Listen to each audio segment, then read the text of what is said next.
नमस्कार, मैं भोपाल सिंह खदरी, एक chairman Haryana staff selection commission. एक जो इन्फॉर्मेशन है मैं आप सब के साथ, विशेषकर जो क्लर्क के कैंडिडेट हैं जिनकी डीवी हो रही है आजकल, उनके साथ साझा करना चाहता हूं। हमारे यहाँ 21 तारीख से 6 तारीख तक क्लर्क की भर्ती के लिए जो रिवाइज हुआ है रिजल्ट, उसकी डॉक्यूमेंट वेरिफिकेशन का काम चल रहा है।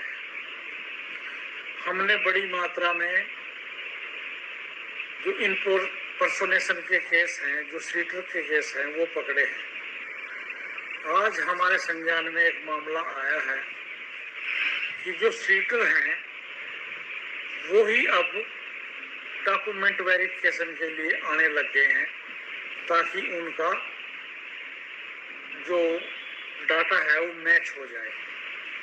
मगर वो इस गलतफहमी में बिल्कुल ना रहें। उसके लिए हमने 2-3 उपाय जो है हम अपनाए जा रहे हैं। एक तो जो सिलेक्टेड कैंडिडेट हैं उनके ज्वाइनिंग के टाइम पे हम उनकी बायोमेट्रिक लेंगे, तब भी मिसमैच जो मिलेंगे उनको बाहर करेंगे, FIR दर्ज करेंगे, 3 साल के लिए उनको डीबार करेंगे और उनके नाम सार्वजनिक करेंगे, ताकि समाज को पता लगे कि हमारे समाज में बैड इम्प्लीमेंट्स कौन हैं।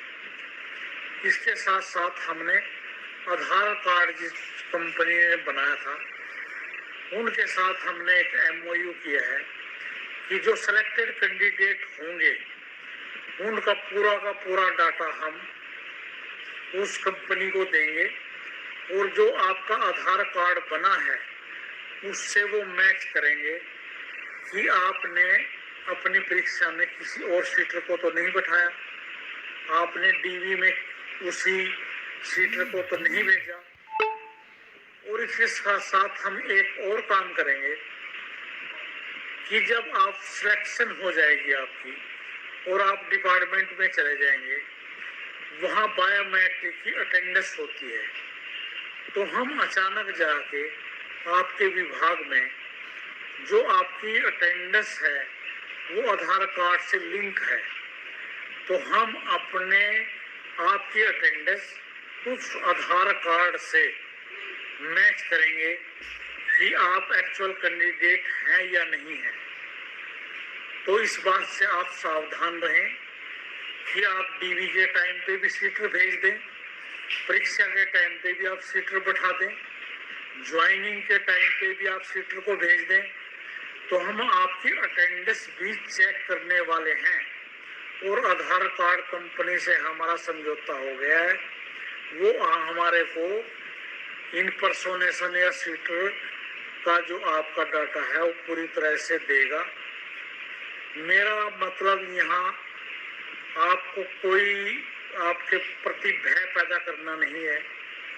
जो कैंडिडेट हैं वो हमारे बच्चे हैं, और कोई भी बच्चा इफ एंड बट से किसी भी तरीके से नौकरी पाना चाहता है, तो मेरा आप सबसे अनुरोध ये है कि कोई भी इफ एंड बट छोड़ के, गलत तरीके छोड़ के, आप अगर एक्चुअल कैंडिडेट हैं तो आपको घबराने की जरूरत नहीं है। अगर आपने अपनी परीक्षा में कोई सीटर को बिठाया है या आपने सोशो इकोनॉमिक के नंबर झूठ बोल के लिए हैं, तो आपको कोई बख्शने वाला नहीं है, और उसमें आपको पुलिस की कार्रवाई भी आपके खिलाफ होगी। आप सिलेक्शन लिस्ट से बाहर भी होंगे और 3 साल के लिए आप डीबार भी होंगे। Make your career